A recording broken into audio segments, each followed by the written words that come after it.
Hadirin dan undangan yang Bapak Taufik Effendi, yang sama-sama kita hormati Bapak Presiden Republik Indonesia dan Ibu Hajah Ani Bapak Mudiono, Bapak Menko Polhukam, dan peningkatan pelayanan publik. Pemberian penghargaan pada unit pelayanan publik ini, penghargaan dan sentuhan langsung dari pimpinan pemerintah tertinggi, yaitu Bapak Presiden yang kita hormati, yang transparan dan objektif, meliputi 4 tahap sebagai berikut. Tahap pertama, setiap tim penilai pusat yang terdiri dari unsur pemerintah, lembaga swadaya masyarakat, perguruan tinggi, dan media akan penghargaan citra pelayanan prima. Tahap keempat, hasil penilaian akhir pimpinan umum majalah Leadership Park. Materi penilaian terhadap pelayanan publik dititik beratkan kepada berfungsi sebagai quality assurance dalam unit pelayanan publik serta penerapan standar manajemen mutu ISO kerja organisasi dalam rangka menghasilkan inovasi dan terobosan dalam meningkatkan.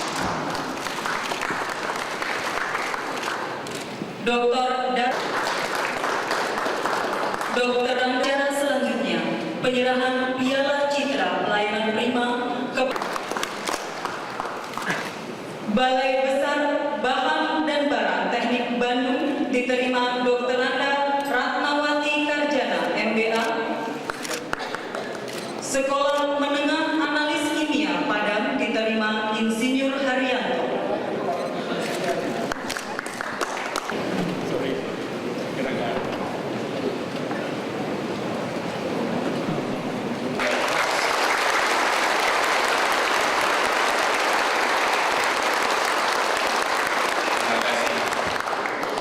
Beliau adalah pahlawan kita. Kita ingin mengubah paradigma kalau namanya abdi negara, abdi rakyat, harus melayani rakyat, jangan dibalik. Dalam sistem demokrasi, dalam negara kesatuan Republik Indonesia, mari betul-betul kita memberikan pelayanan terbaik pada rakyat kita.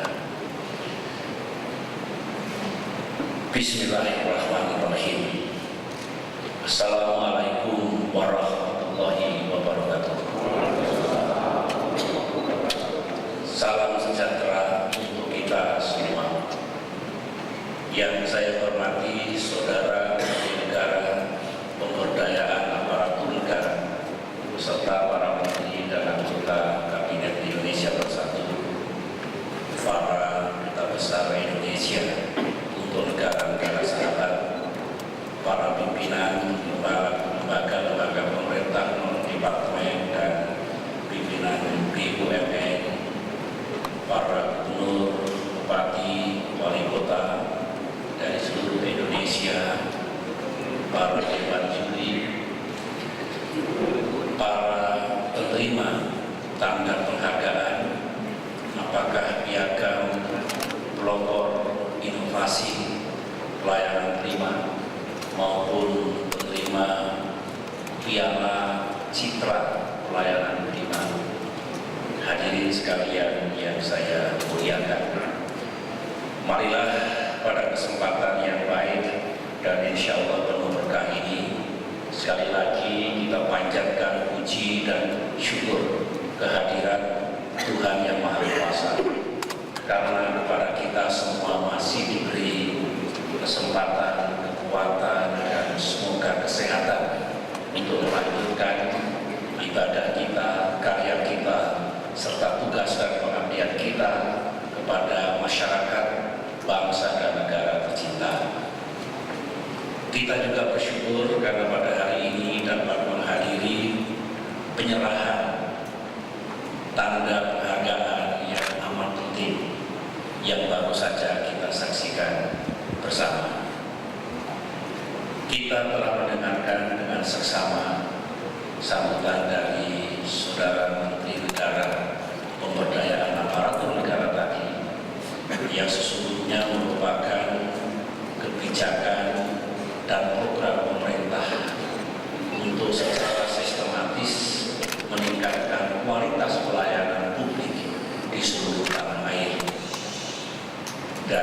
kita senang sejumlah kemajuan telah dapat dicapai meskipun masih banyak lagi pekerjaan rumah kita.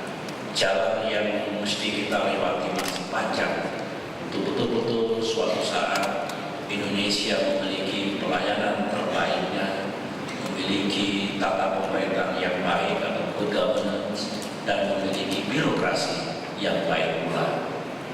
Kemarin di depan Sivitas Akademika Universitas Diponegoro di Semarang, saya sampaikan meskipun sejumlah kemajuan telah kita capai dalam upaya kita membangun good governance, tetapi saya merasa belum puas karena masih banyak lagi PR kita, PR saya, PR Pak Taufik Effendi, PR semua para gubernur, bupati dan wali kota untuk betul-betul mengubah keadaan dari yang saya katakan tadi, budaya dilayani menjadi budaya melayani. Sepertinya sulit, tapi insya Allah bisa, dan kita bisa melakukan perubahan-perubahan yang sistematis. Saudara-saudara, dalam ajaran agama, saya pikir agama manapun diajarkan bahwa kita mesti berlomba-lomba dalam berbuat kebaikan, memberikan pelayanan yang terbaik kepada rakyat. Itu bisa menjadi sarana untuk mengukur sesungguhnya dedikasi kita dalam tugas yang berkaitan dengan pelayanan publik.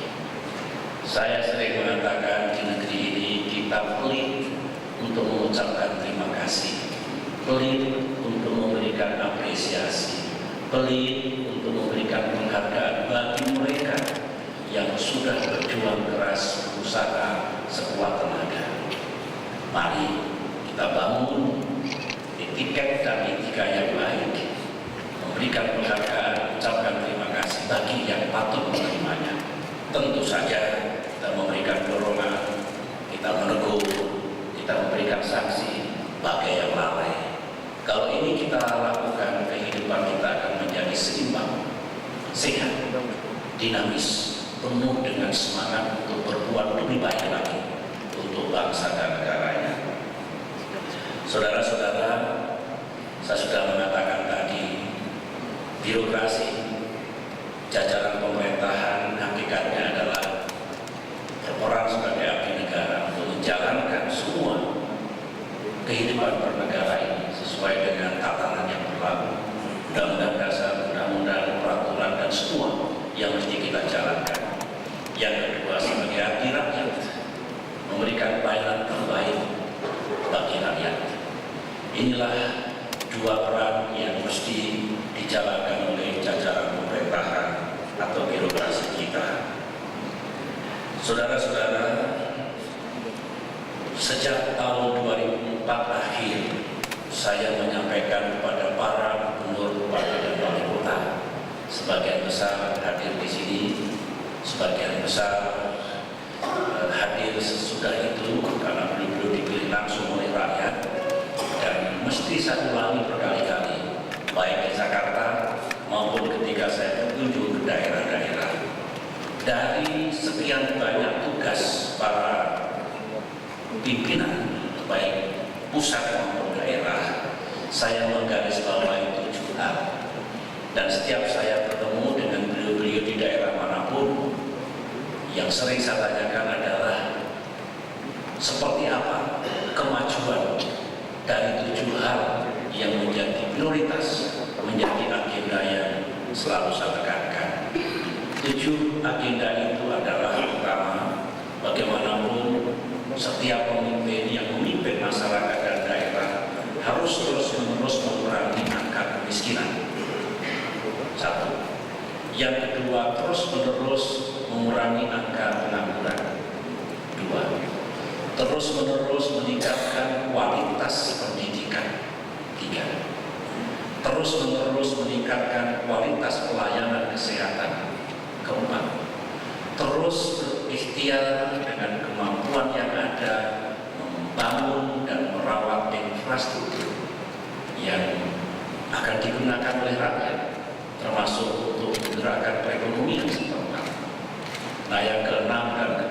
ini meskipun urutannya pada nomor 6 dan 7 tetapi sangat-sangat penting bagi kehidupan rakyat kita, yaitu terus-menerus membangun tata pemerintahan yang baik, birokrasi yang baik, mencegah dan memberantas korupsi. Ini yang ke-6. Dan yang ke-7 adalah terus meningkatkan kualitas pelayanan publik. Jadi apa yang dilakukan oleh Menteri Negara Pemberdayaan Aparatur Negara dengan bantuan para juri atau penilai tadi adalah untuk memastikan dua agenda penting itu makin ke depan makin baik pelaksanaannya. Kalau saya memberikan ucapan terima kasih penghargaan yang tinggi kepada saudara-saudara, saya menyeru kepada yang lain-lain untuk juga terus meningkatkan kualitas pelayanan publiknya. Hadirin yang saya hormati, di ruangan ini atau di tempat-tempat lain saya tidak pernah berhenti berkata bahwa sikap mental yang dulu menghinggapi penguasa, birokrat, pemimpin, yaitu tidak semua, tapi terasa mengganggu. Kalau bisa dipersulit, kenapa dipermudah? Itu mesti harus ditinggalkan jauh-jauh. Kalau itu tidak berubah, saya yakin juga tidak berubah pemerintahan kita, tidak berubah kehidupan perekonomian kita, tidak berubah peningkatan kesejahteraan rakyat kita. Jadi saya betul-betul meskipun seperti kelakar, tapi ini mutlak harus kita laksanakan. Saya sering di sela-sela kepadatan tugas saya turun bicara dengan rakyat, menghubungi SMS yang masuk setiap hari jumlahnya sekitar 502. Apa keluhan rakyat? Masih ada, meskipun dari tahun ke tahun mulai berkurang secara sistematik. Ya biasa, ngurus KTP, ngurus perizinan, ngurus ini dan itu yang mestinya bisa lebih cepat, bisa lebih mudah, bisa lebih murah. Kenyataannya tidak terlalu cepat, tidak terlalu mudah, dan tidak terlalu murah, dan bahkan itu ada di paling depan. Saya tidak pernah mengatakan desa kecamatan itu paling bawah, paling depan. Depan karena langsung mengelola kehidupan masyarakat, bersentuhan dengan masyarakat, melayani rakyat, masih ada. Ini memerlukan gerakan kultural, gerakan struktural, kampanye besar-besaran untuk betul-betul membangun budaya melayani ini. Dan apa yang dilakukan oleh kita semua, saya nilai sebagai bagian dari semuanya itu. Beberapa saat yang lalu saya menghadiri pembukaan pameran produksi Indonesia di Kemayoran, Jakarta. Pamerannya besar, produk-produk unggulan kita terus berkembang dan menjadi sumber kekuatan ekonomi yang baru, ekonomi kreatif, ekonomi produk budaya, ekonomi warisan, di samping sumber-sumber ekonomi yang konvensional. Kontribusi pada penerimaan negara makin meningkat, kontribusi pada pendapatan domestik bruto juga makin meningkat, dan itu menyumbang pertumbuhan. Kalau 7 kuartal berturut-turut ini alhamdulillah ekonomi kita sudah tumbuh 6,sekian%. Itu juga disumbang oleh pelayanan yang makin baik, oleh segi-segi yang membuat ekonomi kita makin efisien, makin produktif, dan makin berbiaya rendah. Saya katakan waktu itu, pertumbuhan kita katakanlah 6,4%. Kalau di negeri ini, ekonomi kita betul-betul efisien, good governance, birokrasi yang baik, betul-betul terbentuk, yang ada semangat memudahkan semua urusan dan bukan mempersulit semua urusan. Yang ada adalah semangat bagaimana lapangan usaha bergerak dan tumbuh. Saya punya keyakinan dari 6% lebih pertumbuhan itu mungkin bisa kita naikkan 25%-nya. Saya yakin jangka menengah, jangka panjang tidak mustahil dan bukan sesuatu yang sulit kita mencapai pertumbuhan 7-8% secara sustainable. Terpulang kepada kita. Dan kalau saya ditanya apakah Indonesia bisa mengikuti jejak China dan India, bisa, insya Allah bisa. Kalau betul-betul semua elemen di negeri ini menjadi bagian dari pertumbuhan ekonomi itu dalam arti yang luas. Kalau semua berkontribusi, semua berpartisipasi, tidak hanya yang ada menonton sambil mengganggu, semua menjadi bagian dari proses itu sampai kita. Dan bahkan saudara tahu selama 4 tahun ini kebijakan politik ekonomi kita, kebijakan fiskal kita selalu ingin mengaplikasikan pertumbuhan bersama pemerataan. Kita tidak hanya mengejar pertumbuhan semata, tapi sejak awal dalam proporsi APBN dan APBD, dalam investasi di daerah, dalam gerakan perekonomian kita ingin yang tumbuh, yang merata secara adil.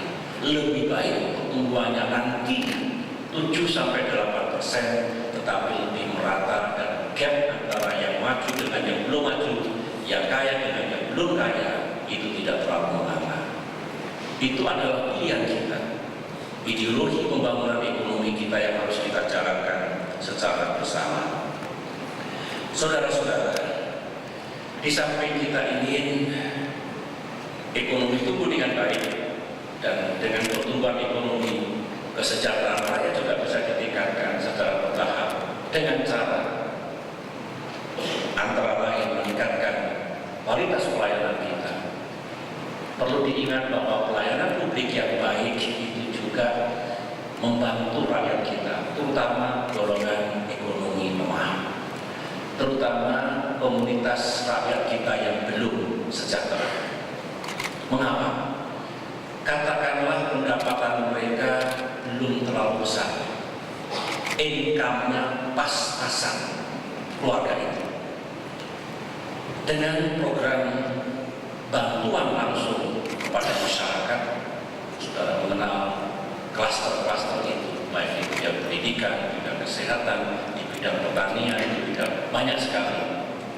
Itu sudah mengurangi pengeluarannya, karena sebagian diambil oleh negara, dalam hal ini pemerintah, melalui kebijakan fiskal APBN, sehingga hidupnya relatif layak. Nah, kalau disumbang lagi oleh kita melalui pelayanan yang baik, sehingga ngurus KPP tidak berhari-hari, tidak mondar-mandir keluar uang untuk naik oplet ataupun ngurus-ngurus yang lain, maka pengeluaran itu makin sedikit lagi, sehingga meskipun sebagian dari saudara kita penghasilannya masih pas-pasan, kita semua meringankan beban hidupnya. Ini adalah justice, ini adalah keadilan. Tidak usah mulu-mulu, ini saja kita laksanakan secara tekun, secara baik di seluruh Indonesia.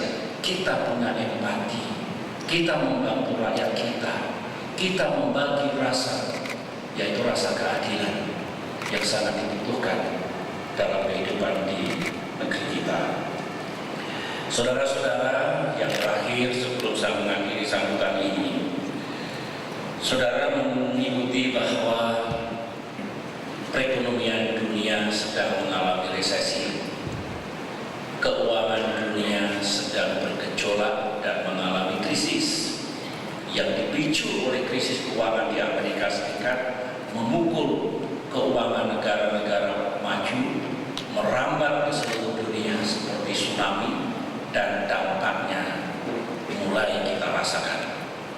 Indonesia sebagai negara yang kena dampak dampak itu mulai kita rasakan dan beberapa tahun mendatang akan masih kita rasakan. Oleh karena itu, saya dengan bahasa yang terang mengatakan tugas kita meminimalkan dampak, mengurangi dampak, agar perekonomian kita insya Allah bisa relatif kita jaga. Banyak komentar, banyak pendapat, banyak pandangan. Kalau begitu kita hidup dalam tatanan dunia, tatanan perekonomian dunia, tatanan keuangan dunia yang tidak aman, yang sering tidak adil. Ya, betul. Dan kita bersepakat. Banyak pemimpin dunia yang juga punya pandangan yang sama dengan kita. Mari kita ubah, mari kita perbaiki. Sehingga tatanan ekonomi global ini adil, aman, dan bisa berfungsi, serta punya alat untuk menghadapi krisis. Tetapi perjuangan itu panjang. Meskipun kita akan sangat aktif untuk menjadi bagian dari perubahan tata perekonomian global itu. Yang bisa kita mulai adalah menghadapi dunia yang belum aman seperti itu, yang sering tidak adil. Mari kita pandai-pandai membangun kehidupan perekonomian kita yang sanggup menghadapi berbagai gejolak. Semangat kita kembali mendayagunakan sumber daya yang kita miliki. Allah Subhanahu wa Ta'ala menganugerahkan tanah, air, iklim yang memungkinkan sumber-sumber pertanian bisa kita kelola dengan baik. Misalnya, Tuhan memberikan sumber daya alam yang itu pun kalau bisa kita kelola dengan baik bisa mendatangkan kemakmuran dan sejumlah potensi yang kita miliki. Mari semua itu kita gunakan dengan sebaik-baiknya. Go local, back to nature, merawatnya, mendayagunakannya dengan baik, sehingga meskipun kerjasama global itu sebuah keniscayaan, kalau ada apa-apa dengan dunia, kita tetap bisa menjalankan kehidupan kita. Itulah ideologi, itulah aliran yang mesti kita bangun bersama-sama ke depan ini. Pesan saya adalah, karena kita terus mengelola dampak dari krisis keuangan global ini, pemerintah, Bank Indonesia, dunia usaha, para ekonom, semua kita bersatu untuk mengatasi ini. Saya berharap pada tingkat masyarakat luas dengan bimbingan para gubernur, bupati, dan wali kota untuk menjalankan kehidupannya sebagaimana biasanya. Tapi paham bahwa iklim dunia sedang tidak baik, sehingga muncul kreasi, inovasi, dan berbagai langkah yang baik pula.